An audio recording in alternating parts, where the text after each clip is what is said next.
as I stood at my office window on the 52nd floor of Manhattan's gleaming Tower 1, watching the city lights flicker to life in the gathering dusk. My mind wandered back to where it all began. The view from up here made everything look small, even the memories that once seemed so overwhelming. I was always the second best child in my family, though my parents never said it outright. Their actions, their glances, their subtle sighs, they all told the story louder than words ever could. My brother Thomas, 2 years my senior, was their golden child, their firstborn, their pride and joy. In their eyes, he could do no wrong. Christmas of 1999 remains etched in my memory. I was 7, and Thomas was 9. It was the first time I truly understood my place in the family hierarchy. I had spent weeks crafting handmade presents for everyone. For Mom, a painted ceramic bowl I'd made in art class.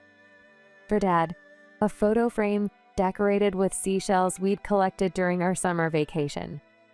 The morning light filtered through the frost-covered windows as we gathered around the Christmas tree.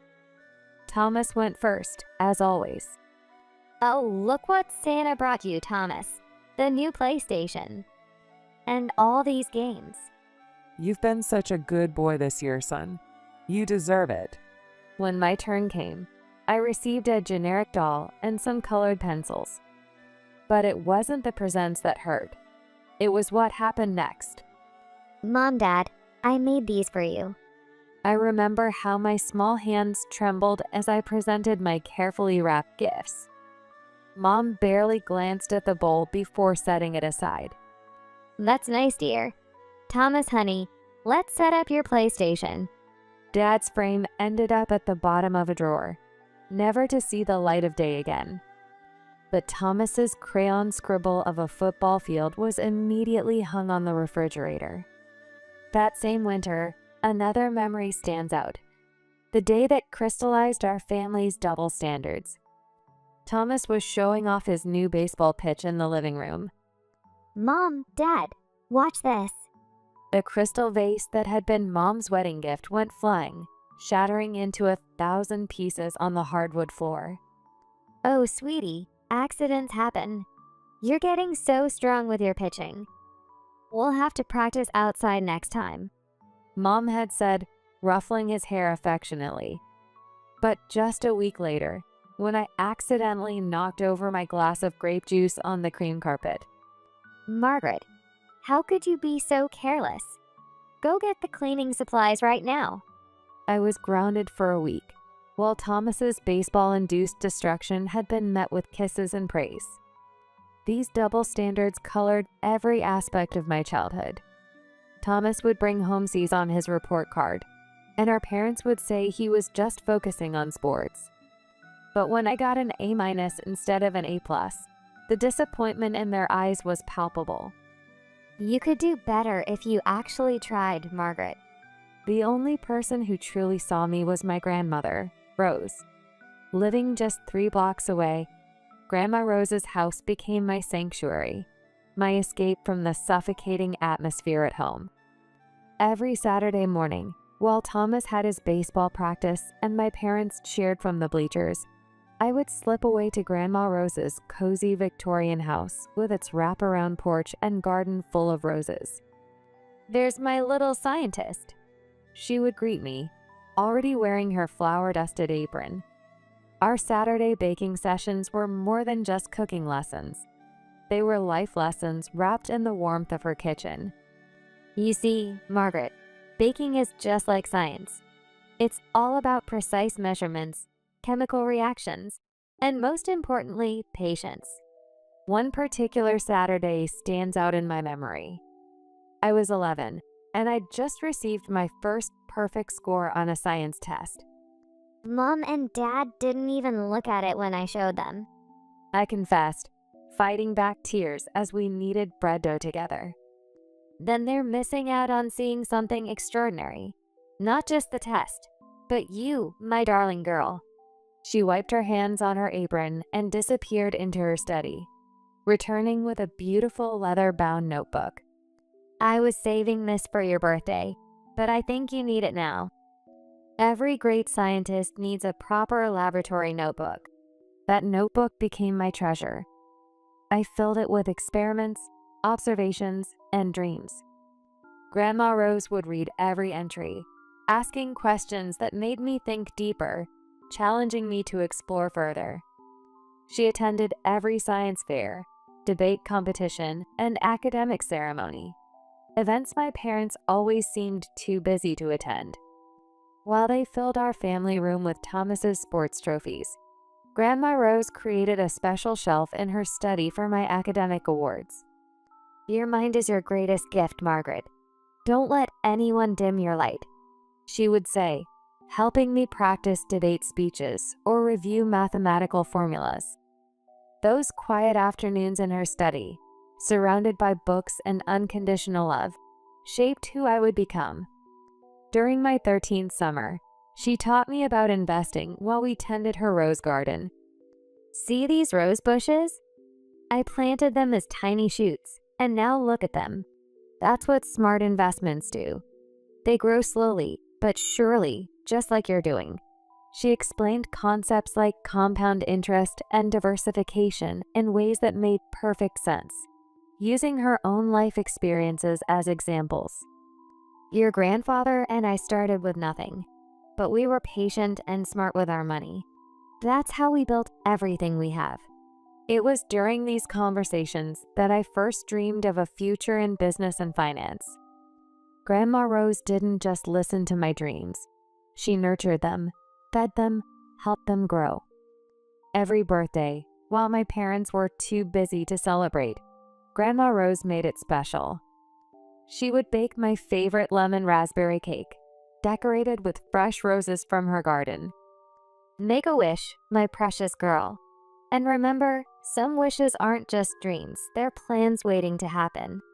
Even when she attended Thomas's games and brought him cookies too, she made sure I never felt second best in her eyes. She had enough love for both of us, but she understood I needed it more. The summer I turned 14, everything changed. I noticed it first during our Saturday baking session.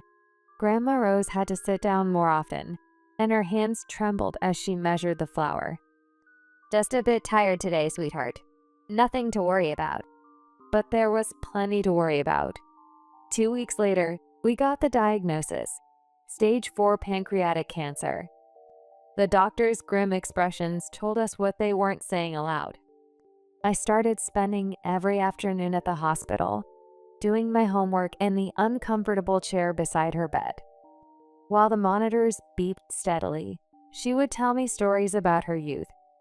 Did I ever tell you about the time I started my first business? It was a flower stand right after the war.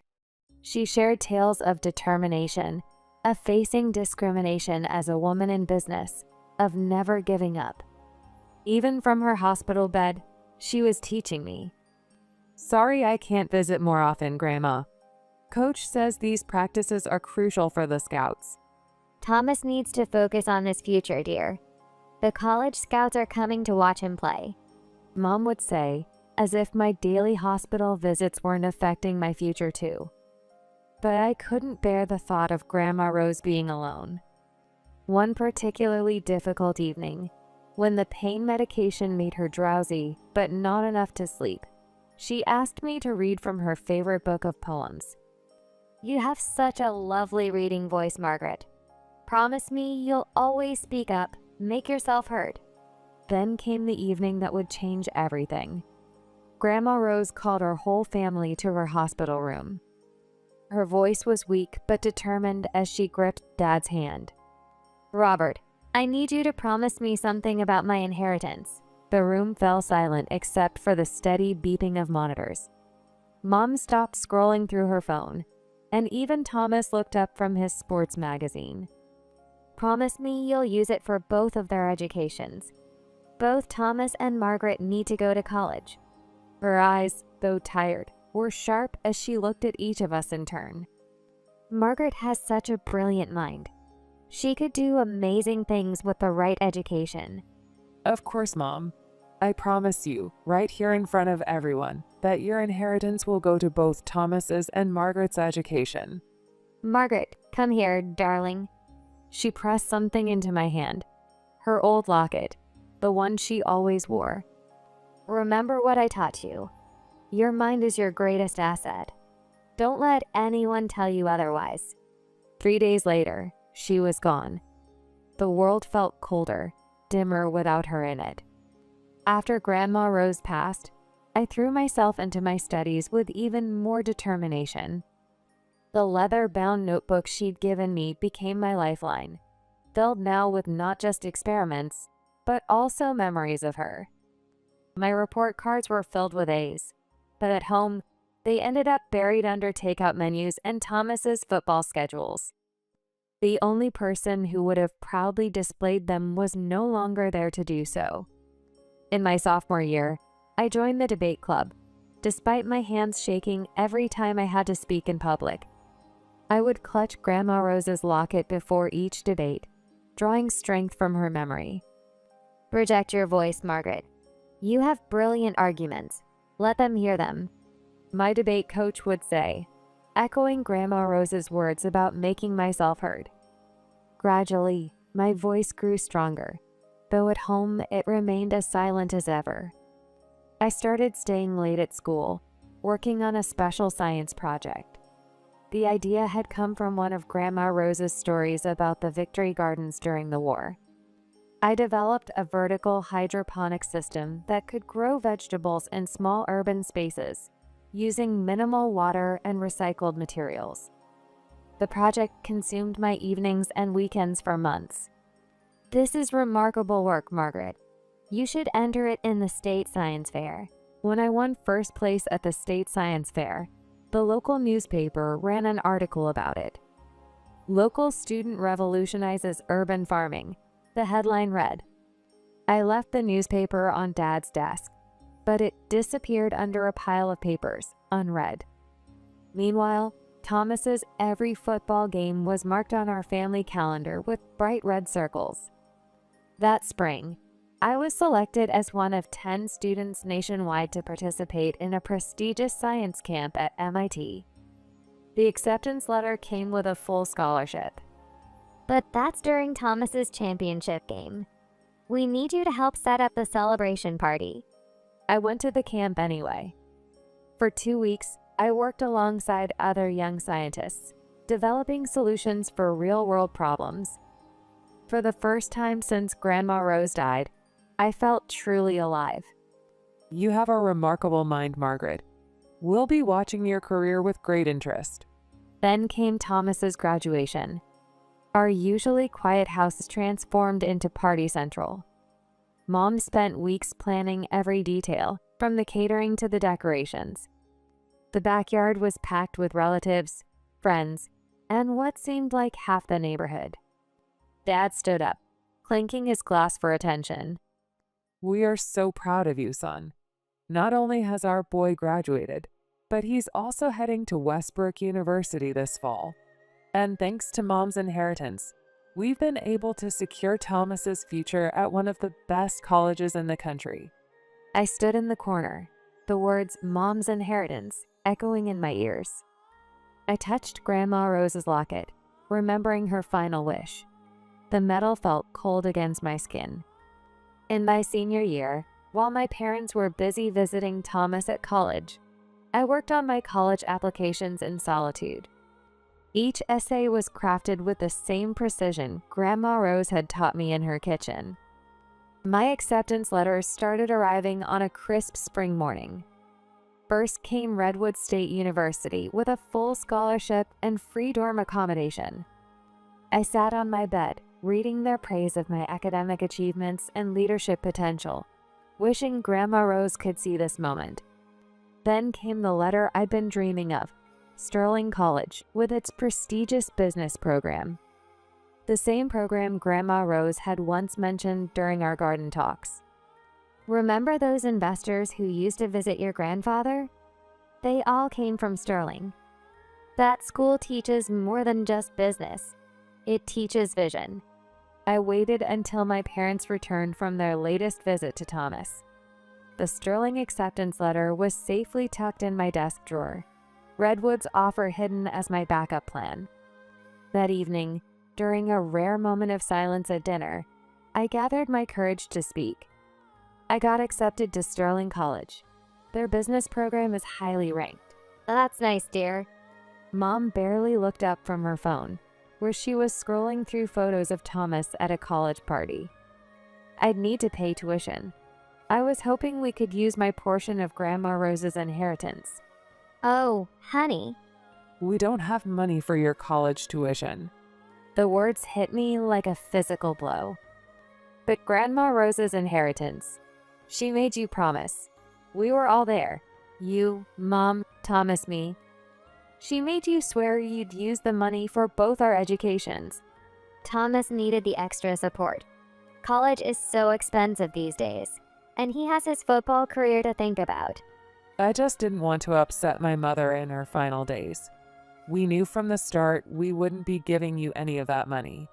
I touched Grandma Rose's locket, feeling her strength flow through me. 18 years of being invisible, of swallowing my words, of accepting their neglect. It all came rushing out. You're nothing but liars who betrayed your own mother's dying wish. She believed in me. She believed in education, and you've dishonored everything she stood for. Get out. His words cut through the air like ice. You heard your father. You're 18 now, an adult. If you're so independent that you can talk to us this way, you can take care of yourself. Before I could respond, Mom dragged me upstairs to my room. She yanked my old suitcase from under the bed and threw it at my feet. Pack your things. I want you out of here first thing tomorrow morning. I stood frozen, watching as she pulled open my drawers. My own parents were throwing me out, just as I was about to begin my future. I packed in silence, clothes, books, my laptop, and most importantly, Grandma Rose's notebook and locket. Mom stood in the doorway watching, arms crossed. When my suitcase was full, I pulled out my phone and texted my best friend Rachel, whose parents had always shown me kindness. Can I come over? It's important. Of course, doors open. Rachel's parents had given her a small apartment for her 18th birthday. She took one look at my face and suitcase and pulled me into a tight hug. Tell me everything. That night, as we sat on her couch drinking hot chocolate, I opened Grandma Rose's notebook. Between the pages of experiments and observations, I found an envelope I'd never noticed before. Inside was a letter, written in her elegant handwriting, and a bank statement. My dearest Margaret, if you're reading this, I'm no longer there to protect you, but I've always known you might need a safety net. This account is in your name, my last gift to my brilliant granddaughter. The account didn't hold enough for Sterling's full tuition, but combined with Redwood State scholarship, it would be enough to start my new life. That night, I made my decision. I would accept Redwood State's offer. But first, I needed to learn to stand on my own feet. The summer job at Riverside Cafe became my first step toward independence. Between taking orders and balancing trays, I learned more than just how to make the perfect latte. You have a good head for business, Margaret. The way you reorganized our inventory system saved us thousands. My tips went straight into a savings account, growing dollar by dollar. Every night, I'd count my earnings, remembering Grandma Rose's lessons about patient investing. When fall came, I hugged Rachel goodbye and moved into my dorm at Redwood State. My roommate Claire took one look at my sparse belongings and immediately offered to share her mini fridge. We're in this together now. My mom always says college friends become family. That simple kindness brought tears to my eyes. Perhaps family wasn't just about blood after all. I found a job at the college library, working evening shifts between classes. The library became my sanctuary, quiet, orderly, and predictable. During those late nights shelving books, I'd often wear Grandma Rose's locket, finding comfort in this small piece of her as I built my new life. When relatives called, their questions were always probing, filled with the lies my parents had spread. Do you have somewhere to sleep at night, dear? We heard you ran away. Are you still refusing to work? Your parents are so worried. I focused on proving them all wrong. In my freshman year, I joined the Business Students Association, despite my heavy work schedule. During a club meeting, I presented my ideas for improving the campus bookstore's efficiency. Professor Harrison, our faculty advisor, stayed after to talk. That was an impressive analysis, Margaret. Have you considered applying for our competitive summer internship program? The internship at Rivera and Associates changed everything. On my first day, I met Sofia Rivera, the firm's founder. So, you're the student who revolutionized the campus bookstore's operations. Show me what else you can do. Under Sofia's mentorship, I learned what Grandma Rose's business lessons looked like in practice. By summer's end, Sofia offered me a part-time position during school. Your grandmother taught you well, Margaret. I see her spirit in your work ethic. I froze, never having mentioned Grandma Rose. Rose Chen was a legend in our circles. She broke barriers for women in business. I didn't make the connection until I saw you wearing her locket. Tears welled up in my eyes as Sofia shared stories of Grandma Rose I'd never heard, of deals she'd made, barriers she'd broken, lives she'd changed. The holidays could have been hard, but between Rachel's family and my growing circle at Rivera and Associates, I was never alone. That Christmas, Sofia invited me to the firm's holiday party. As I stood among successful professionals, wearing a dress I'd bought with my internship earnings, I felt Grandma Rose's presence strongly. I'd like to introduce you to someone. Margaret, this is James Anderson, CEO of Anderson Consulting. Sofia tells me you're carrying on Rose Chen's legacy. We've been watching your progress with great interest. By my senior year, I had job offers from 3 top firms. I chose Anderson Consulting, where James had created a special leadership development program. Graduation day arrived, bright and clear. As I stood on stage accepting my diploma with highest honors, I spotted Sofia, Rachel, and Claire cheering. That evening, at the celebration dinner Sofia organized, James pulled me aside. We've created a new division focusing on sustainable business practices. I want you to lead it. 5 years passed in a whirlwind of success. Each promotion brought new challenges. Each challenge, new victories. I kept my grandma's lessons alive by mentoring young professionals, especially those struggling to find their place in the corporate world. I can't thank you enough, Miss Chen. You're the only one who believed in me. My newest mentee reminded me so much of myself at that age. Now, as my 30th birthday approached, I had a secret. For years, I'd been saving and investing, just as Grandma Rose had taught me.